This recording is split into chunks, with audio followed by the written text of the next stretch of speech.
నమస్తే. ఢిల్లీ నుంచి ఢిల్లీ దాకా వినిపిస్తున్న వివాదం ఏదంటే అయోధ్య రామ మందిరం. సో ఈ అయోధ్య రామ మందిరంలో మరి దాదాపు 40 రోజుల్లో 72 సార్లు చోరీ జరిగిందని చర్చ జరుగుతున్నది. అసలు ఈ డబ్బులని ఎవరు దోచుకున్నారు? రాముడి ఆభరణాలు, రాముడికి సంబంధించినటువంటి విరాళాలని ఎవరి జేబులోకి పోయినాయి? అసలు ఇదంతా స్కామ్ జరుగుతూ ఉంటే, ఈ చోరీ జరుగుతూ ఉంటే కేంద్ర ప్రభుత్వం ఇంటెలిజెన్సీ మరి అక్కడటువంటి అధికారులు ఏం చేస్తున్నారు? రైట్ నౌ దీని మీద డిస్కస్ చేసే ప్రయత్నం చేద్దాం. ప్రస్తుతం మనతో పాటు ప్రొఫెసర్ గోల రమేష్ గారు ఉన్నారు. సార్ నమస్తే. నమస్తే. సో మొదటగా రామ మందిరానికి సంబంధించి దేశవ్యాప్తంగా చర్చ జరుగుతూ ఉన్నది. సో ఈ రామ మందిరం గురించి మీ కామెంట్ ఏంటి సార్? ఇప్పుడు మీకు త్యాగరాజ కీర్తన ఒకటి గుర్తుకొస్తుంది శ్రీశైలం గారు. నిధి సుఖమా రామ సన్నిధి సుఖమా నిజముగా తెలుపవే మనసా అని త్యాగరాయ కీర్తనలో చెప్పినట్లుగా రామ సన్నిధి కంటే కూడా నిదే సుఖము అని ఇప్పుడున్నటువంటి విశ్వ హిందూ పరిషత్కు సంబంధించి ఎవరైతే ఈ ట్రస్ట్ నిర్వాహకులు ఉన్నారో వాళ్ళందరూ కూడా భావించినట్లుగా మనకు అనిపిస్తూ ఉంది. ఇప్పుడు మీకు చిన్న ఇవి అలిగేషన్స్ పెద్దయో చిన్న చిన్న డొనేషన్లు కొట్టేసినట్లున్నారు అనుకునే వాళ్ళకి ఒక చిన్న లెక్క చెప్తాను నేను. ఇప్పుడు తిరుమల తిరుపతి దేవస్థానంలో రోజుకి 75,000 నుంచి 80,000 మంది భక్తులు వస్తుంటారు. ఒక్కొక్కసారి పండుగ రోజులు సెలవు దినాల్లో అయితే 1,00,000 మంది వస్తుంటారండి. సో అక్కడ హుండీ ఆదాయం ఎంతో తెలుసా? రోజుకి యావరేజ్గా 4 కోట్లు ఉంటుంది, 4 నుంచి 5 కోట్లు ఉంటుంది తిరుపతిలో దేవస్థానంలో. 4 కోట్లు ఆదాయం ఉంటుంది 1,00,000 మంది వస్తే. కుంభమేళా జరిగింది మనకు జనవరి 2025 ఫిబ్రవరిలో, ఫిబ్రవరి మార్చ్ అనుకుంటా, 45 రోజులు మహాకుంభమేళా జరిగింది. రోజుకి 10 లక్షల మందికి తక్కువ కాకుండా భక్తులు అక్కడ సందర్శించడం జరిగింది. ఏది అయోధ్య మందిరాన్ని. సో 10 లక్షల మంది రోజుకి 1,00,000 మంది వస్తే 5 కోట్లు వచ్చింది కదా. 10 లక్షల మంది వచ్చారు అని అంటే 50 కోట్లు రావాలి అని అనుకుందాం.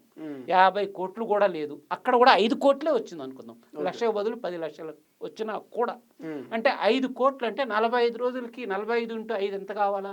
225 కోట్లు కేవలం మహాకుంభమేళ టైంలోనే రావాలి. సంవత్సరం మొత్తం లెక్కేస్తే కనీసం మీరు ఇంకొక 225 కోట్లు అయితే ఎక్స్పెక్ట్ చేస్తారుగా. 450 కోట్లు అయితే రావాలిగా ఇన్కమ్. జనరల్ లెక్కలు చెప్తున్నా నేను.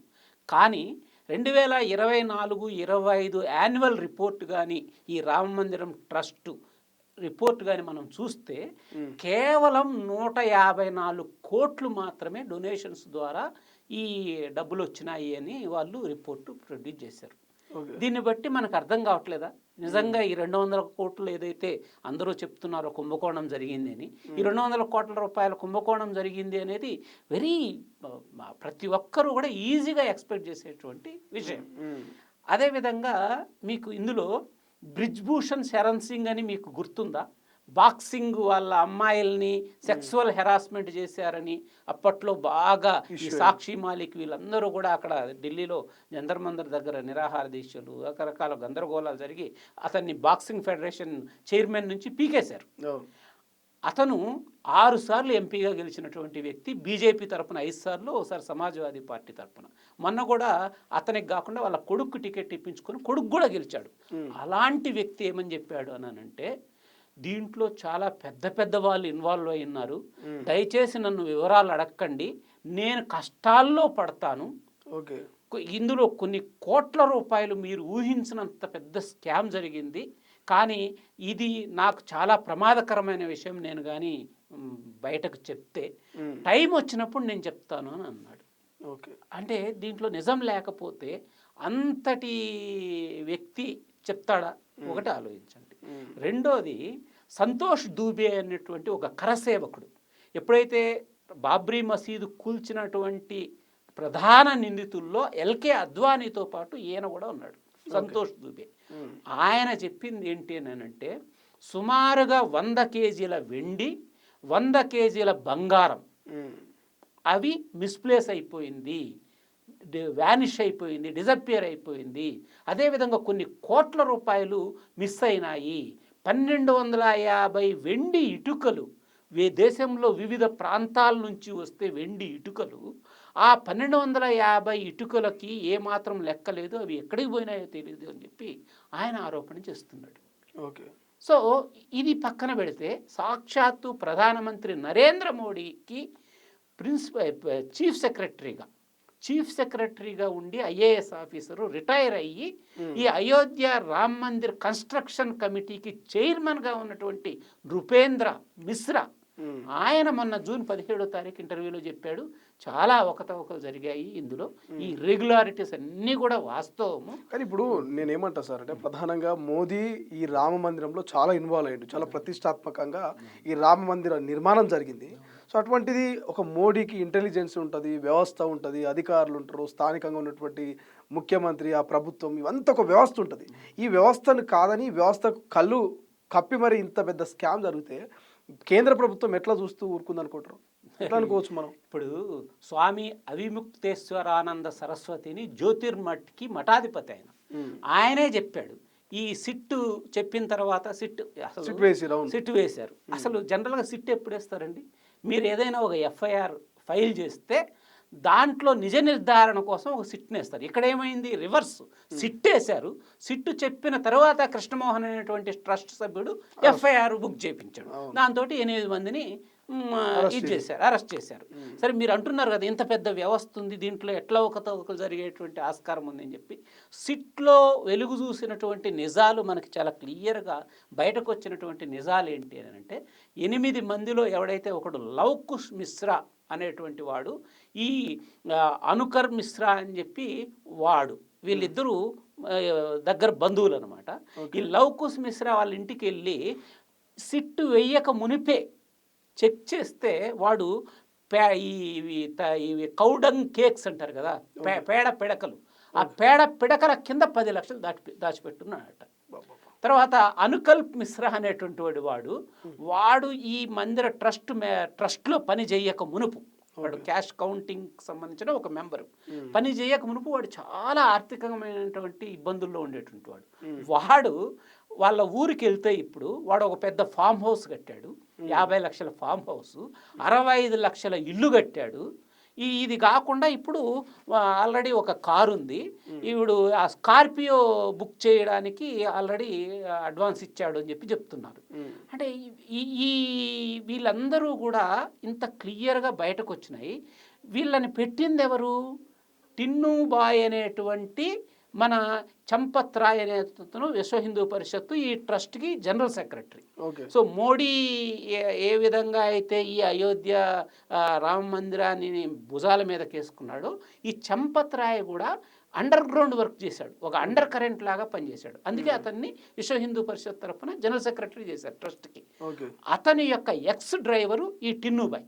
ఈ టిన్నుబాయ్ వీళ్ళని, అతనికి కావాల్సినటువంటి అనుయాయులందరినీ కూడా అక్కడ పెట్టుకొని 8 ఈ మెషిన్స్, సీసీటీవీ మెషిన్స్, 8 మెషిన్లలో ఉన్నటువంటి సీసీటీవీ ఫుటేజ్ని పీకిపడేశారు. 8 మెషిన్స్, క్యాష్ సార్టింగ్ ఏరియాలో ఉన్నటువంటి 8 సీసీటీవీ మెషిన్స్ది. అదేవిధంగా మొన్న ఆడిట్ రిపోర్ట్ ప్రకారము టెంపుల్ వాళ్ళు 11 కోట్ల రూపాయలని 10 నెలలకి సెక్యూరిటీ కోసం స్పెండ్ చేశారు.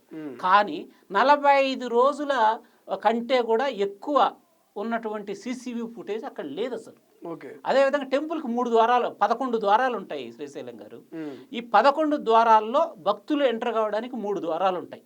ఒకటేమో సాధారణ భక్తులకి, ఒకటికి విఐపీలకి, ఒకటి వివిఐపీలకి.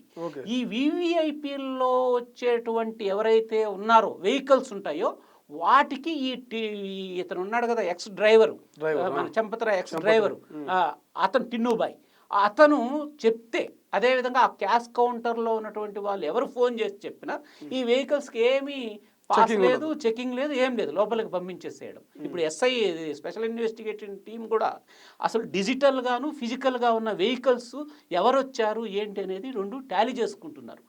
అంతటి ఘోరమైనటువంటి పరిస్థితుల్లో అక్కడ అడ్మినిస్ట్రేషన్ నడిచింది అనేది చాలా కళ్ళకు కట్టినట్లు. అదేవిధంగా ఇదేమి కావాలని చేసింది అనేది 100 రెట్లు మనం బల్ల బుద్ధి చెప్పచ్చు. ఎందుకు అని అంటే ఇది చిన్న ఫిష్లు, వీళ్ళందరూ కూడా 8 మంది అనేవాళ్ళు స్మాల్ ఫిష్, బిగ్ ఫిష్ని ఎవరిని పట్టుకోలే ఇంకా.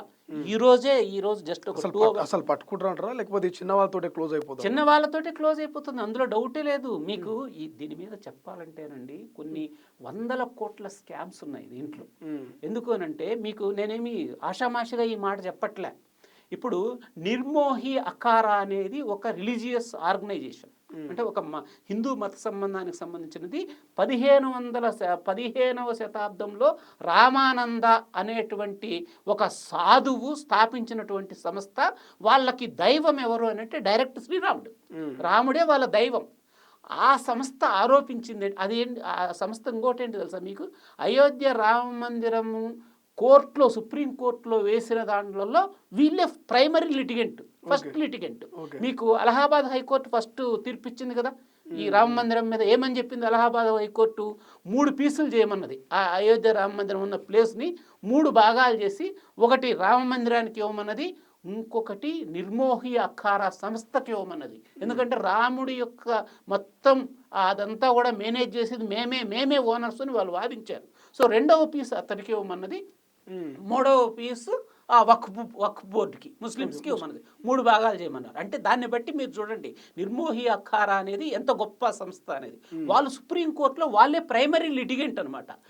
ఆ సంస్థకు చెందినటువంటి మహంత్ సీతారాం కానీ, మహంత్ ధర్మదాస్ కానీ వాళ్ళు చెప్పింది ఏంటి అని అంటే, 1980-90ల్లో ఎప్పుడైతే ఈ రామ మందిరం అనేటువంటి మూమెంట్ బయటకు వచ్చిందో గత 40 సంవత్సరాల క్రితం, అప్పటి నుంచి 1400 కోట్లు డొనేషన్స్గా మనకి భారతదేశం నుంచి, అబ్రాడ్ నుంచి కలెక్ట్ చేశారట. ఈ డొనేషన్స్ అన్నీ కూడా ఎవరి ఖాతాలోకి వెళ్ళాయి? విశ్వ హిందూ పరిషత్ కలెక్ట్ చేసింది. ఆ విశ్వ హిందూ పరిషత్తు వాళ్ళు ఆ 1400 కోట్లని ఏ విధంగా యూజ్ చేశారంట అంటే, వీళ్ళు చెప్పేదాన్ని బట్టి, ఈ సంస్థ చెప్పేదాన్ని బట్టి, వాళ్ళ సొంత ఆర్గనైజేషనల్ ఇన్ఫ్రాస్ట్రక్చర్ని బిల్డప్ చేసుకోవడానికి, ప్రైవేట్ ఇన్స్టిట్యూషనల్ బిల్డింగ్స్ని డెవలప్ చేసుకోవడానికి, అదేవిధంగా రాష్ట్రాల్లో వాళ్ళకు సంబంధించిన గవర్నమెంట్ రావడానికి క్యాంపెయినింగ్ కోసం అని చెప్పి ఈ డబ్బులంతా వాడారు అని చెప్పారు.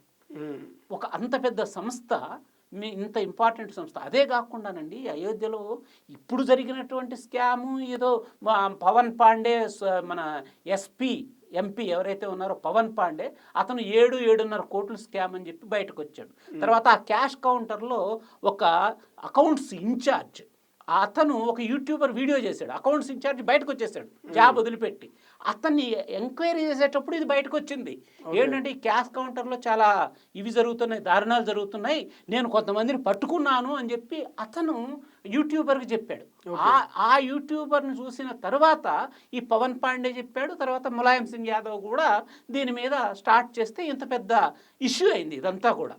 సో ఇదంతా కూడా ఈ విశ్వ హిందూ పరిషత్ అనేది టెంపుల్స్ అన్నిటినీ కూడా గుత్తాధిపత్యం కింద తీసుకొని మేమే దీనికి రియల్ ఓనర్స్ అని చెప్తూ ఆ ముసుగులో వాళ్ళ సొంత ఇన్ఫ్రాస్ట్రక్చర్ని డెవలప్ చేసుకుంటూ వాళ్ళకు కావాల్సినటువంటి గవర్నమెంట్ ఆ రాష్ట్రాల్లో వచ్చేటట్లుగా డబ్బులు పెట్టుబడులు పెడుతూ ఈ విధంగా చేస్తోంది అని ఇది ఈ నిర్మోహి అఖారా సంస్థ ఒకటేగా చెప్తున్నది.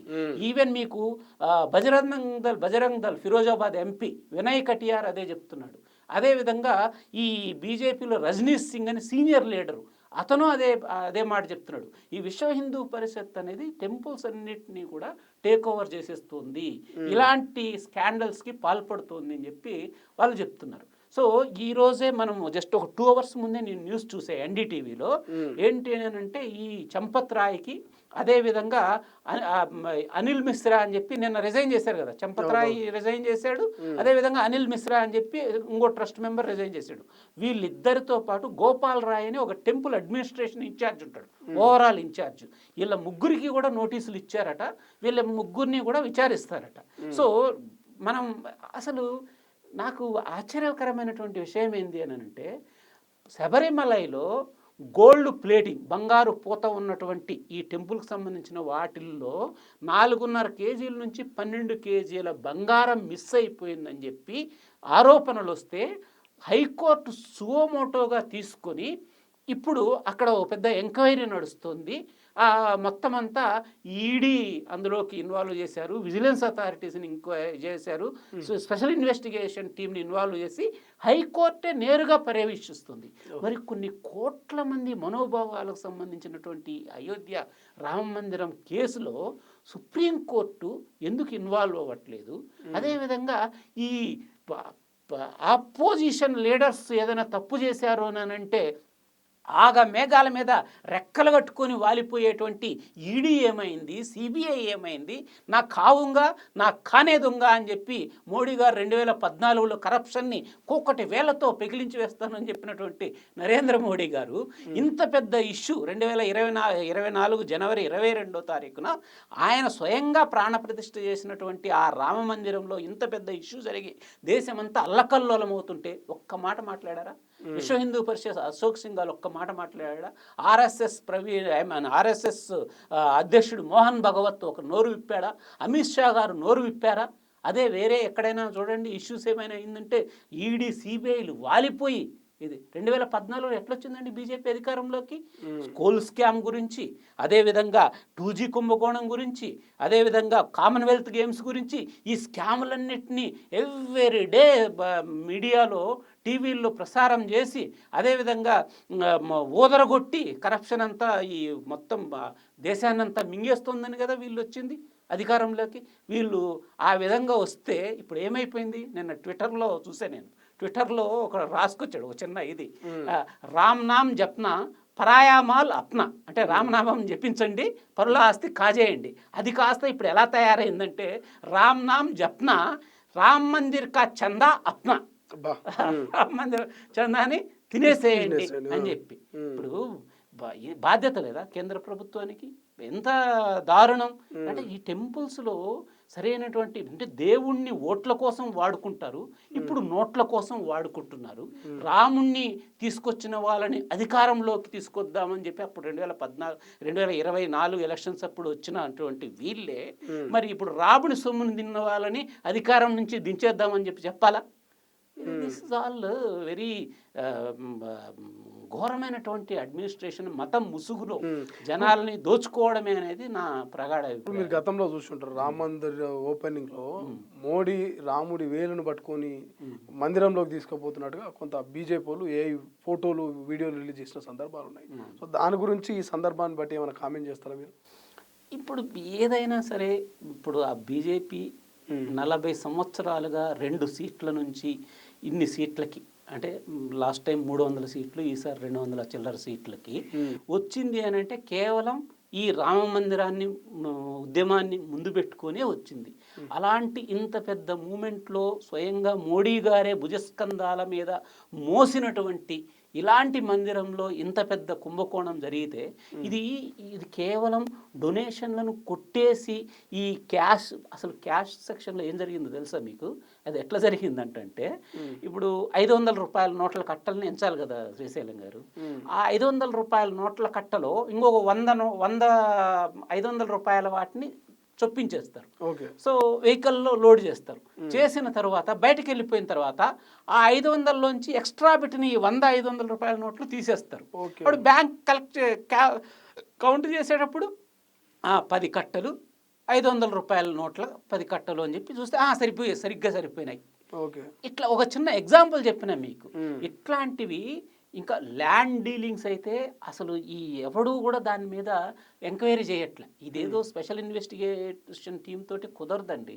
ఇది ఒక సిబిఐ ఆర్ ఈడీ సుప్రీంకోర్టు న్యాయమూర్తి పర్యవేక్షణలో జరిగితేనే ఇవన్నీ బయటకు వస్తాయి. ల్యాండ్ డీలింగ్స్లో మీకు తెలుసా 2021లో సమాజ్వాదీ పార్టీ ఎంపీ సంజయ్ సింగ్ అనేటువంటి అతను పేపర్లు చూపెట్టాడు. ఏంటి, 2 కోట్ల రూపాయలు ఉన్నటువంటి ఒక ల్యాండ్ని 2 కోట్ల రూపాయలు 5-10 నిమిషాల్లో దాన్ని 18.75 crores కమ్మారట.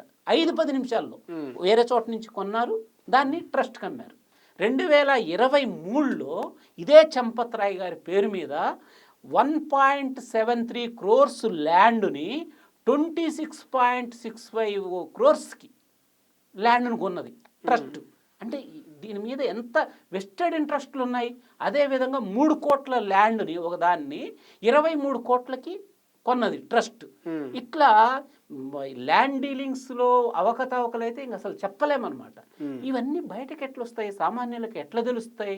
ఏదో మీరు చూడండి 2014కి మునుపు ఈ స్కాములన్నిటి మీద ఈ కాగ్ సిఏజీ ఉంది కదా, కాగ్ రిపోర్ట్స్ మీద రిపోర్ట్స్ ఇచ్చి దేశాన్ని మొత్తాన్ని వణికించింది. మరి ఇప్పుడు ఎందుకు మాట్లాడట్లేదు? కాగ్ అనేది 2020లోనే మనకి ఎప్పుడు జరిగిందండి? 2019లో సుప్రీంకోర్టు జడ్జిమెంట్ ఇచ్చింది. ఇది అయోధ్య అనేది రామమందిరంకే చెందుతుంది, ఈ డిస్ప్యూటెడ్ ల్యాండ్ అని చెప్పింది.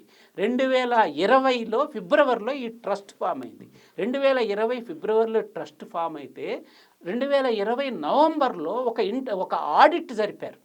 ఆ ఆడిట్లో క్లియర్గా అప్పుడే రిపోర్ట్ ఇచ్చారండి. ఏమని రిపోర్ట్ ఇచ్చారు అని అంటే, ఇక్కడ స్టాండర్డ్ ఆపరేటింగ్ ప్రొసీజర్స్ లేవు.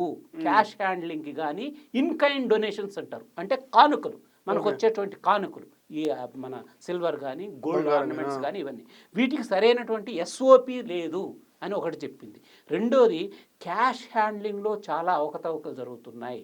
సో ఈ క్యాష్ హ్యాండ్లింగ్ పర్ఫెక్ట్గా ఉండాలి. అదేవిధంగా రికార్డ్ కీపింగ్ సరిగ్గా లేదు. ఇవన్నీ కూడా సెట్ చేసుకోకపోతే చాలా ప్రాబ్లమ్స్ వస్తాయని 2020 నవంబర్లోనే వాళ్ళు చాలా క్లియర్ ఆడిట్ రిపోర్ట్ ఇచ్చారు. అది మన ఇంటర్నల్ ఆడిట్ కాదు, అది ఎక్స్టర్నల్ ఆడిట్, బయట ప్రైవేట్ ఆడిట్ ఫర్మ్ ఇచ్చింది. చేస్తే మరి చంపత్ రాయ్ ఏం చేస్తున్నాడండి? విశ్వ హిందూ పరిషత్ నుంచి నామినేట్ అయినటువంటి హయ్యెస్ట్ పొజిషన్ జనరల్ సెక్రటరీగా ఉన్న చంపత్ రాయ్ మరి ఏం చేశాడు? ఇంతటి మిస్మేనేజ్మెంటా, ఇంతటి ల్యాండ్ కుంభకోణమా? ఇవన్నీ బీజేపీలో మనం అనుకున్నాం 2014లో ఎంత కరప్షన్ని, బయట స్విస్ బ్యాంక్లో ఉన్న నల్లధనాన్ని కూడా తెప్పించేస్తామని చెప్పారు.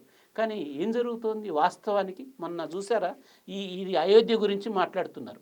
మహాకుంభమేళా జరిగే ఇంకొక రిలీజియస్ సెంటర్ ఉజ్జయిన్లో ఏం జరిగింది? 2023 డిసెంబర్లో మోహన్ యాదవ్ ఈయన చీఫ్ మినిస్టర్ అయ్యాడు మధ్యప్రదేశ్కి. ఆయన అవ్వక మునుపు ఆయన ల్యాండ్ 135 ఎకరాలట, ఇప్పుడు 235 ఎకరాలట. అంటే దాదాపుగా 100 ఎకరాల పైనే అతను ల్యాండ్ కొన్నాడు చీఫ్ మినిస్టర్ అయిన తర్వాత. అంటే ఆయన ఫ్యామిలీ, ఆయనకు సంబంధించిన బంధువులకు సంబంధించిన కంపెనీలు 100 ఎకరాలని 45 కోట్లకు కొన్నారు. కొన్న తర్వాత నెక్స్ట్ 1 మంత్లో 2 మంత్స్లోనే ఉజ్జయిని మాస్టర్ ప్లాన్ 2035 అని చెప్పి రిలీజ్ చేశారు. దాని ప్రకారం వీళ్ళు ఎక్కడైతే ల్యాండ్స్ కొన్నారో అక్కడే ఇన్ఫ్రాస్ట్రక్చర్ ప్రాజెక్ట్స్, డెవలప్మెంట్ కారిడారు, రోడ్లు ఇవన్నీ పోతున్నాయి. ఒక్కసారి స్కై రాకెట్ అయినాయి అవంతా కూడా. అంటే 100 కోట్లలోకి వెళ్ళిపోయినాయట, మామూలు కోట్లు కాదు, 100 కోట్లలోకి వెళ్ళిపోయినాయి. అంటే ఇన్సైడర్ ట్రేడింగ్ కదా. మరి ఇంత మునుపు గొంతు చించుకున్నటువంటి వాళ్ళు ఎవరైతే ఉన్నారో వాళ్ళందరూ ఇప్పుడు ఎందుకు మాట్లాడట్లేదు? మరి అంత పెద్ద ఉజ్జయిని రిలీజియస్ సెంటర్లో కళ్ళకు కనిపిస్తోంది క్లియర్గా, అంత పెద్ద స్కామ్ జరిగితే ఎందుకు మాట్లాడట్లేదు? రైట్. బట్ చూద్దాం, అందరూ చిన్న వాళ్ళే ఉన్నారు. అసలైనటువంటి బడా ఫిష్ను ఎప్పుడు పట్టుకుంటారు? మరి రామ మందిరం మీద, రాముని మీద నమ్మకం పెట్టుకున్న హిందూ భక్తులకు ఎప్పుడు మరి న్యాయం చేస్తారనేది